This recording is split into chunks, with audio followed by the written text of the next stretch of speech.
Juste avant que la vidéo commence, je voulais juste vous dire que si la vidéo vous a plu, n'hésitez pas à la partager et aussi à la liker et la commenter, ça me permettra de sonder un petit peu ce que vous pensez du contenu. Deuxième point, si vous aimez le contenu, n'hésitez pas à vous abonner à la chaîne et à activer la cloche. J'en profite aussi pour vous dire que j'ai un compte Instagram que j'anime des nouveautés sur les vidéos et s'il y a beaucoup d'abonnés, je vais aussi faire du contenu exclusif sur mon compte.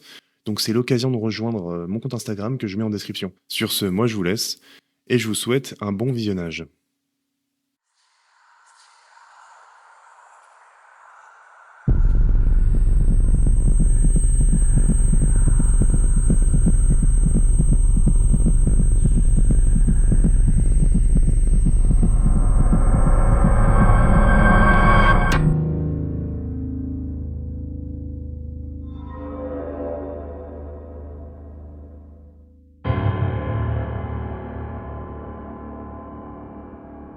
La peur de la vie après la mort a pu nous donner des nuits blanches. Les religions ont su répondre à ce vertige. Elles l'ont sculpté, peint, narré, pour en faire un outil de régulation. Car que faire de l'humanité si elle ne craint rien ni personne, si elle pense que tout est permis? Ainsi, la vie terrestre devient, dans la conception chrétienne, une antichambre morale, un espace d'épreuve où chaque acte est pesé, chaque écart noté. Et dans cette logique, la barbarie recule, contenue par la promesse d'un châtiment éternel. De ce fait, ce n'est pas la bonté qui régule l'homme, mais plutôt la peur du prix à payer.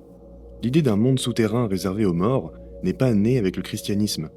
Dès l'Antiquité mésopotamienne, les civilisations sumériennes, akkadiennes puis babyloniennes décrivent un royaume des morts, souvent appelé Kour ou Irkala. Ce lieu n'était pas encore une punition morale, mais plutôt une existence d'ombre, de silence et de poussière, réservée à tous les morts sans distinction.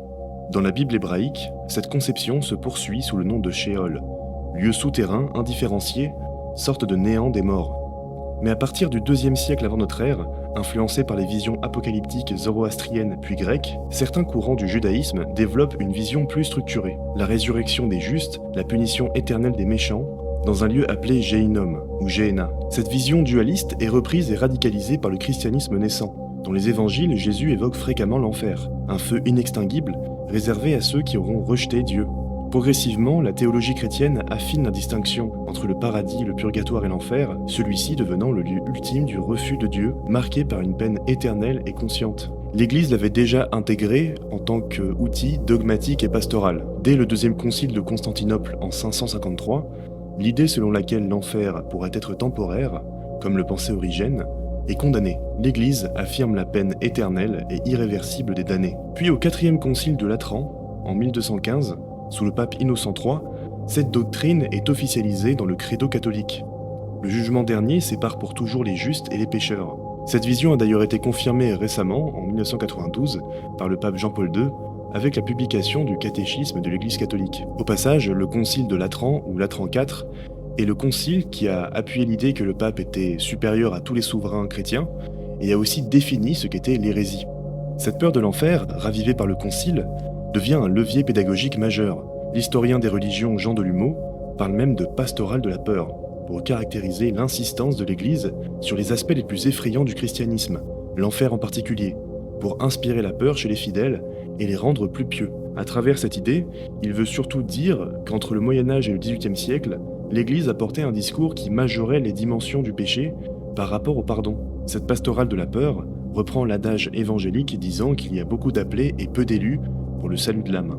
À la suite de la réforme protestante, le Concile de Trente reprend cette doctrine. Sauf qu'elle y ajoute une nouveauté, une sorte de mise à jour, c'est le purgatoire, qui est un espèce de lieu de transition entre l'enfer et le paradis, et où vont s'égarer les âmes imparfaites. Bon, en vrai, la notion de purgatoire existait déjà depuis le Concile de Lyon II, en 1274. Mais c'est vraiment le Concile de Trente qui pose, en tant que doctrine officielle, l'idée de purgatoire. Ainsi, l'art pictural fut la meilleure manière de rendre la peur de l'enfer concrète. En peinture, ça porte même un nom, on appelle ça l'art infernal. L'une des plus anciennes représentations de l'enfer remonte vers le XIIe siècle et a été dessinée par une abbesse, Hérade de Landsberg, dans une encyclopédie religieuse. Dans cette encyclopédie, on retrouve cette enluminure représentant un étagement de l'enfer selon les péchés des damnés. Alors, j'ai pas réussi à trouver beaucoup d'infos sur la nature des péchés en question, mais ce que je peux au moins vous dire, c'est que les chapeaux pointus représentent les membres du judaïsme. De plus, on retrouve des symboles que l'on va retrouver dans d'autres représentations. Des démons humanoïdes, s'amusant de la souffrance des damnés, un feu éternel en guise de décor, et des chaudrons dans lesquels sont plongés des suppliciés. Bref, là on est dans l'enfer organisé si j'ose dire. Il y a comme une certaine logique dans la structure, sauf que ce n'est pas sa représentation la plus commune, surtout lorsque l'on se rapproche de la Renaissance.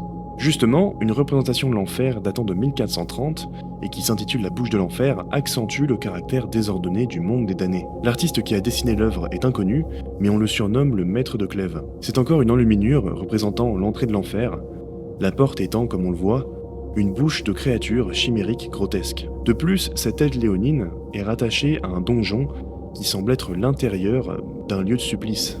On voit alors une fusion entre l'organique et la pierre. On comprend alors qu'en enfer, la logique est fortement bousculée. Dans tout ce désordre, des démons, heureux de pouvoir faire bouillir les corps vivants des condamnés. Donc le monde infernal incarne un peu tout ce qu'il y a de déraisonnable et d'illogique. L'art pictural ici représente en fait un enfer en opposition à l'harmonie de la nature, issue de la création divine. Donc logique, ordonnée et belle. Mais pour aller encore plus loin dans l'absence de logique, il faut plutôt s'adresser à Guillaume Bosch.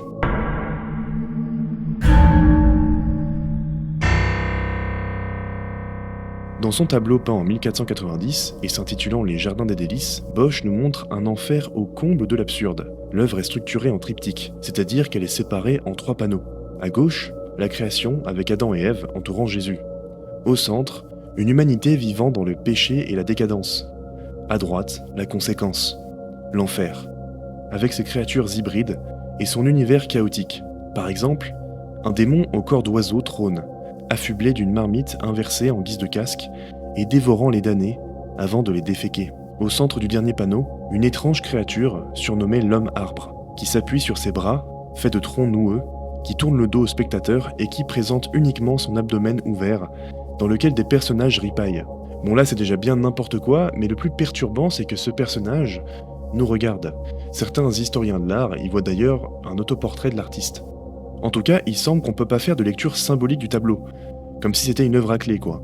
Parce que l'ensemble de l'œuvre en fait semble représenter l'enfer dans tout ce qu'il a de chaotique et d'absurde. De ce fait, rien n'a de sens ici. C'est juste une accumulation aléatoire d'éléments sans aucune logique. Dans le même principe et avec un style différent, le flamand Jan van Eyck peint dans la décennie de 1420 le diptyque de la crucifixion et du jugement dernier. Ça reste semblable à ce qu'on a déjà vu, donc je vais pas m'y attarder.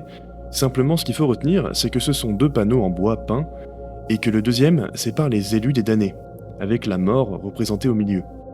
Et ce qui est remarquable dans ce tableau, c'est en fait la violence inouïe qui se déchaîne sur les suppliciés.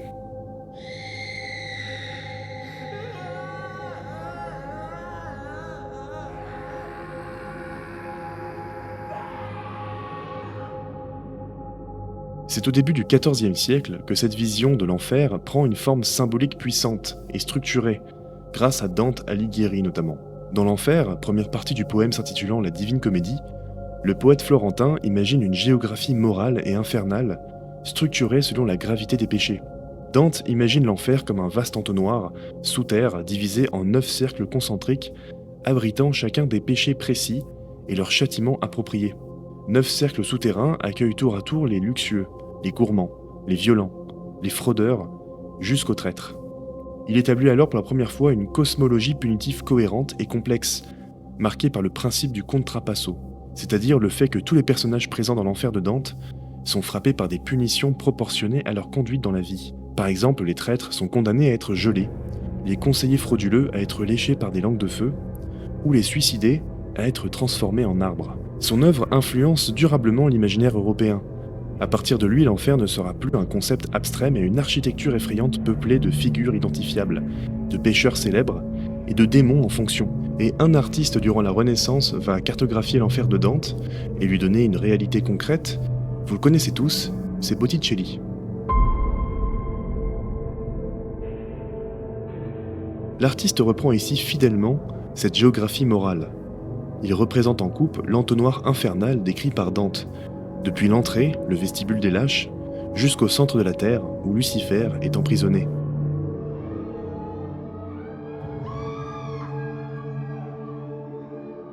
La descente en tourbillon, justement, qui représente la descente en enfer, est d'ailleurs aussi utilisée chez Rubens, qui a peint la chute des damnés. Il semble donc que la forme du tourbillon, irrésistible et brutale, incarne bien la condamnation inconditionnelle des âmes qui se sont détournées de Dieu.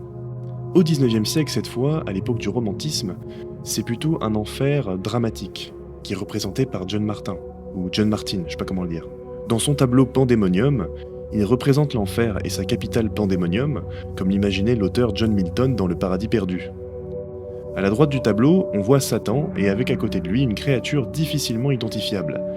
Habillé en tenue guerrière, il lève les bras comme pour montrer une victoire dans son domaine, ou lever une armée. Donc vous connaissez probablement ce tableau, hein, il est très tolkienien, et il est exposé au Louvre d'ailleurs, donc voilà.